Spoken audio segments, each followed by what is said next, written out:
1996 онд анх гарсан цагаас аимшигын гэмт хэргийн сэдвтэй кино сонирхогчдыг дэлхийд даяар байлдан дагуулж чадсан Scream.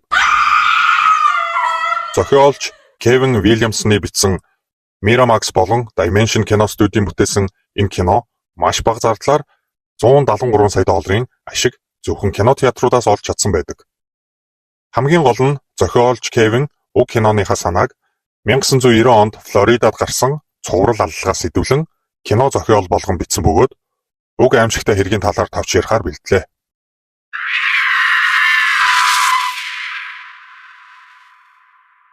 Аимшигын киноны сэдэл өгсөн хэрэг рүүгээ орцгоё.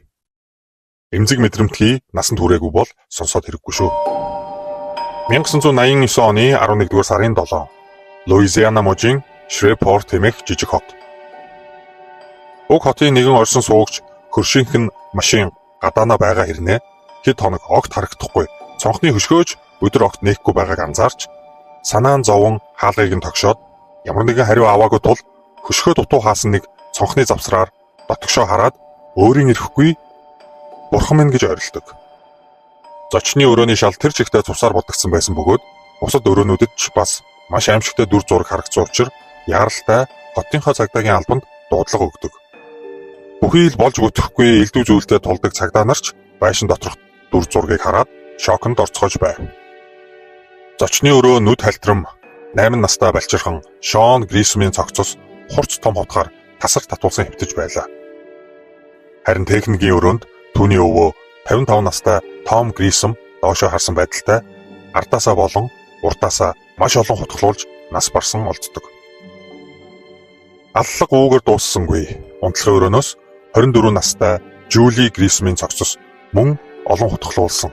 Хүчндүүлсэн байдалтай олдсноор нэг гэр бүлийн 3 гишүүн буюу аав, охин, ач хүү гэсэн 3 үе маш хэрцгийгээр хөнөөгдсөн хүн амны хавтас тэрэг шинээр нэгдсэн байна. Энэ бол хулгай дээрэн биш гэдг нь анхнаасаа ойлгомжтой байлаа. Тухайн хотын цагдаа нарч ийм харгис аллагтай нүүр тулж байгааг учраас барьц алдцгааж зарим цагдаа нар байшингаас гүйн гарч уйлцгааж байв. Эрүүгийн гэмт хэргийн мөрдөгчд удалгүй газар дээр ирж 8 наст болон түүний өвөө хоёулаа хувцастайгаа байгааг харин 24 настай талигч бүсгүй Жули нүцгэн түүний хувцсыг урж тастан тайсан байсныг анзаарцгаадаг. Мөн Жулигийн амийг скотчоор дарж гарыг нь скотчоор хүлсэн байжээ. Эндээс харахад Жули бүсгүй энэ гэмт хэрэгтний гол бай байсан болов гэсэн таамаг гардаг. Алуурчин садист байх өндөр магадлалтай бас уул мөр огт үлдээгээгүй үзэхэд маш нарийн төлөвлөж үйлцэн гэдэг нь ил байв. Хамгийн түрүүнд Жулигийн найз залууг хардаж шалгасан боловч ойрын хэдэн өдөр хажуу мужид ажиллаар явж байсан гэдэг нь батлагддаг. Уг харгас аллах тухайн хотынхныг бүгдийг шоконд оруулж айдас давтуулсан хэдий ч мөрдөгчдийн ажил олигтой урагшлахгүй өдөр хоногуд явсаар л байв. 1990 оны 8-р сарын 26, Флорида мужийн Гэнсвилл хот. Энэ хотод Флоридагийн их сургууль байдаг учраас залуучуудаар дүүрэн зүг бүрээ суралцахаар ирсэн. Зарим нь анх удаа гэрээсээ хол газар ирж байгаа оюутнууд бужигнсан хот юм. Уг хотод шинэхэн оюутан болж ирээд их сургуулийнхаа кампусаас гадуур байр түрээслэн нэг өрөөний хамтрагчид болсон 17 настай Кристина Паул, 18 настай Соня Ларсон нарын гэр бүлээс огт нь ойрын хэдэн өдөр огт холбоо барихгүй таг болчлоо. Шалгаад өгөөч гэсэн хүсэлтийн дагуу цагдаа 2 шинэ оюутны байранд очиод хүн амны хэрэгтэй нүр тулсан байна. Кристина араасаа олон удаа хутгалуулж амиа алдсан. 2 давхарт Соня мөн адил хутгалуулж амиа алдсан байлаа. Залуухан 2 бүсгүйн цогцос хувцсгүй нүцгэн байсан бөгөөд алуурчин цогцуудыг секс байрлал хэлбэрт оруулан орхисон байв. Садист маниак алуурчид хохирогчтой хүчнэдэж амь насыг нь хөнөөснийхээ дараа албаар ингэж анх харсан хүнийг шоконд оруулах зорилгоор цогцыг нь элдв хэлбэрт оруулж орхидог нь цөөнгүй тохиолддог юм байна. Эрүүгийн мөрдөгчд ирж орчны үзлэг хийх явцдаа хохирогчдын байр араараа битүү модтой алуурчин уг модон дотроос огтыг цонхоор чөлөөтэй ажиглаж болохуйц байгааг олж мэдэж авдаг. Мөн 2 бүсгүйн гарыг скотчоор хүлээд дараа нь тайлж авсан гэдгийг олж мэддэг. Алуурчин бэлгийн гаж хүсэлтэй. Дотоод төсөөлөл фантаза үйлдэж байгаа аллагандаа гаргасан байх магадлалтай. Яаралтай барь зогсоохгүй бол ахин ийм хэрэг үйлдэх магадлал өндөр гэж мөрдөгчд дүгнцгээсэн байна. Харамсалтай нь мөрдөгчдийн зөв байлаа. Маргааш өдөр нь уг хотод ахин нэг бүсгүйн цогцос гэрээс олдсон бөгөөд 18 настай оюутан Кристо Хойд дараагийн хохирогч болов. Талигачийг өмнөх хэрэг шиг хурц том хотхоор олон хутгалсан, хүчнэцэн байсан бөгөөд хамгийн аимшигтай нь эдс дотрыг нь ил гаргасан. Нэмээд толгойг нь тасцсан байлаа. Алуурчин тасцсан толгойг хаалга руу харуулж, хаалгаар орж ирсэн хүн бүхэн шууд талигачийн үддээ харц тулгархаар тохируулж орхисон байв. Энэ зэрлэг балмад гэж хэлэхч багтмаар аллагын хэрэгүүдээс болж орон нутгийн цагдаа мөрдөгчд бүгд шокийн байдалд орцгоосон бөгөөд үүнээсээ гарч жамжаагүй маргааш нь ахин хүн амны хэрэгтэй нүүр тулдаг. Энэ удаагийн хохирогчд нь төгсөх курсын оюутан 23 настай Мануэль Табодо болон 23 настай Трейси Полс нар байв. Трейси хүчндүүлж олон дахин хутгалуулж, харин Мануэль орон дотроо тоолж баршгүй ихээр хутгалуулж амиа алдсан байдалтай олддог. Нийт 5 хүний амийг балмад харгасаар хороосон гэмт хэрэг ердөө дараалсан 3 өдөрт болсон нь тухайн хотыг бүхэлд нь хотын иргэн нэг бүрийг айдаст автуулж чадсан байна. The person described as a maniac, apparently a serial killer, is paralyzing a Florida college community. The victims were painfully young and savagely killed, but it is by no means over. The killer still is out there. I'm leaving. My parents are coming to get me and I'm going home. Оюутан залуус их сургуулийнхаа дотор байранд байхаас айж гэр бүл аав ээжигээ дуудан уг хотыг орхин явцгааж эхлэв. Яг л төөмрөөс зүхтааж байгаа мэт бүгд санд минд уг хотыг орхин явцгааж эхэлсэн байна. Гэнсвилл хотын цагдаа өндөржүүлсэн бэлэн байдалд тасралтгүй ажиллаж, харин эрүүгийн мөрдөгчд өдөржин шөнжин бүхэл боломжоор гэмт хэрэгтнийг илрүүлэхээр зүтгэж, бүхэл боломжтой дата сангуудаас мэдээлэл шүүж байлаа. Маш их эрэл хайгуул хийж байгаад нэгэн эзэнгүй хэргийг олсон бөгөөд аллах үйлцээ хэлбэр нь 5 оюутны хөнөөсөн арга барилтай маш төстэй уг хэрэг нь жилийн өмнө Луизиана мужийн Шрифпорт хэмээх жижиг хотод гарсан нэг гэр бүлийн 3 хүнийг гэрт нь хутгалж хөнөөсөн хэрэг байв. Хохирогчдыг амиа алдтал хутгалсан байдал, гэмт хэргийн газрыг орхиж явсан байдал, ялангуяа эмэгтэйчүүдийг хүчнэтгэхдээ скотчоор гарыг нь хүлж, цогцыг нь үлдээхдээ ямар нэгэн сексийн өдөөсийн хэлбэрт оруулан орхин явж байгаа зэрэг нь яалтчгүй нэг хүний үйлцэн хэрэг гэдэг нь илт байлаа. Тухайн үед DNA судалгаа хангалттай хөгжөөгүй, наривчлал сайнгүй, цусны бүлгээр л тодорхойлох аргыг хэрэглэдэг байсан. Тухайн үеийн камерын систем хангалттай бус, алуурчин хүнд ч харагдaltaгүй гэрч үлдээлгүйгээр аллаа хийсэн зэрэг нь цагийг авч байлаа.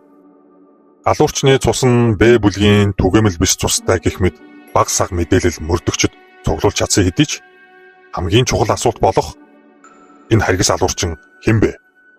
Ахиж хизээ хаана гэмт хэрэгээ үйлдэх вэ? Гэсэн асуултанд хэн ч хариулж чадахгүй байлаа.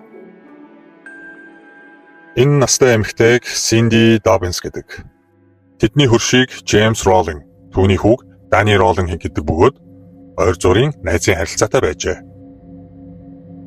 Флоридагийн Гэнсвилл хотод 3 өдөр дараалж гарсан цуврал аллага Америк нэгдсэн улс даяар телевиз радиогоор яригдаж шүүгэж байсан тухайн үед телевизийн мэдээгээр энэ цуврал аллага Луизианад гарсан нэг гэрийн 3 хүнийг хэрцгийгээр хороосон аллагатай холбоотой гэдэг мэдээг үзээд чимээгүй нилээн бодлогшрон суусан Синди Доббинс ухсхийн босож уг хэрэг дээр ажиллаж байгаа Флоридагийн мөрдөгчтэй холбогдож утсаар ярьдаг. Синди тэдэнд хэлэхдээ та бүхэн нэг хүнийг нарийн шалгах хэрэгтэй гэж бодож байна. Түүний нэрийг Дани Роллинг буюу манай хөршийн хүү хэмээн хэлжээ.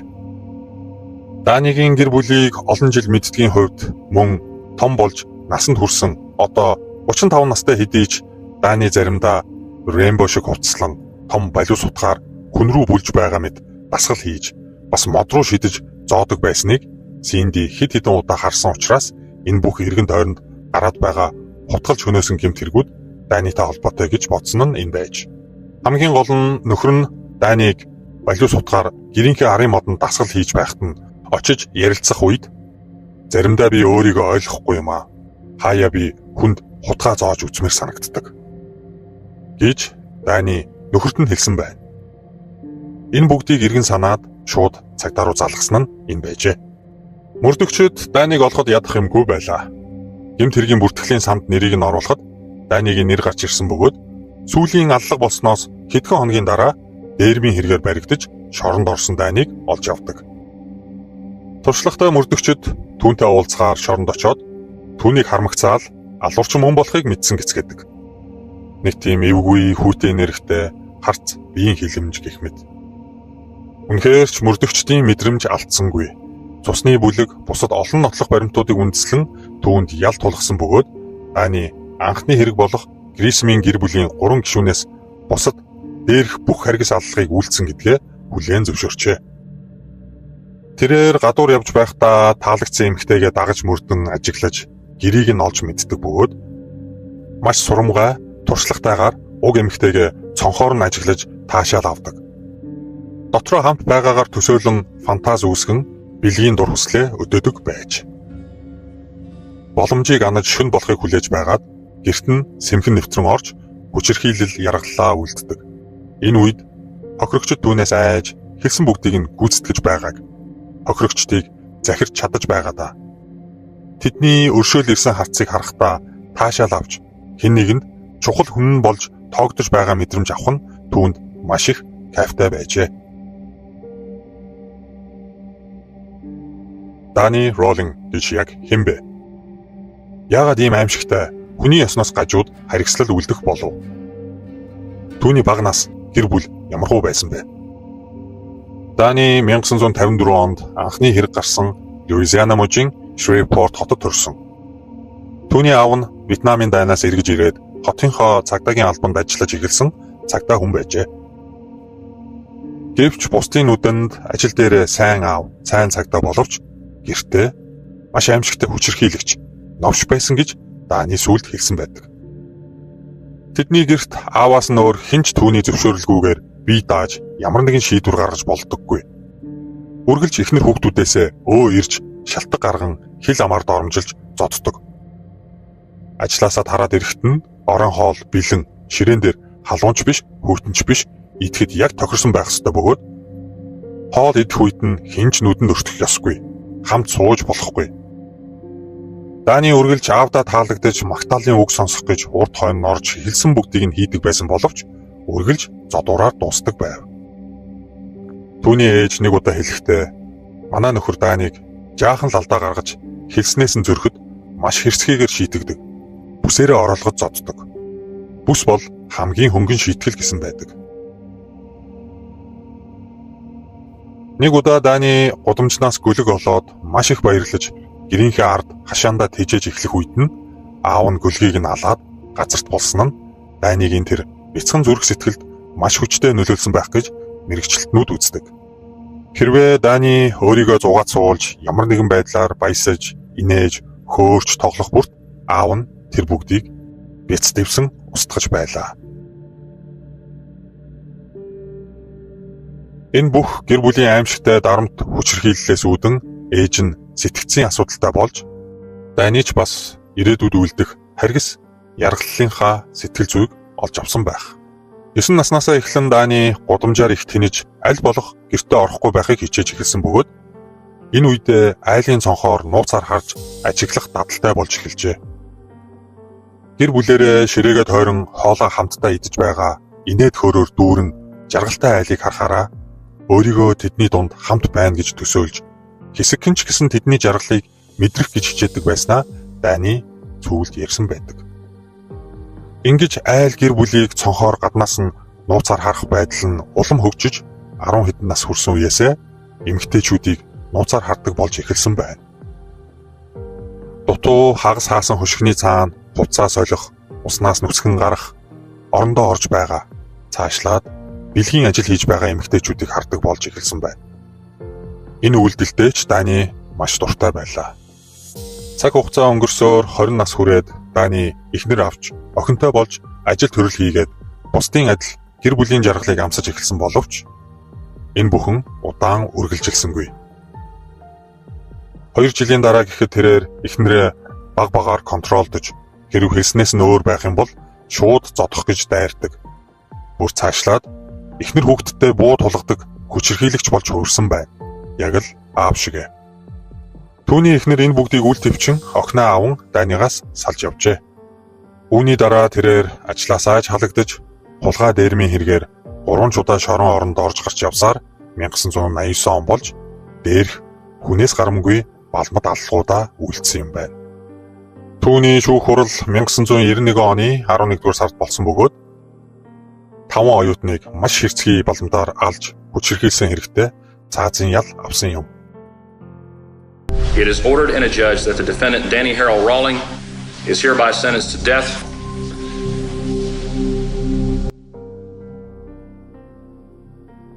Түүний сэтгцийг маш нарийн шалгасан бөгөөд хэрэг үлдэх үедээ өөрийн гэсэн ухаантай байж маш нарийн бодож төлөвлөж үйлдсэн болохыг нь тогтоосон. Түүний бага насандаа амссан гэр бүлийн хүчирхийлэл нь түүний ялаас хөнгөлөх шалтгаан болохгүй.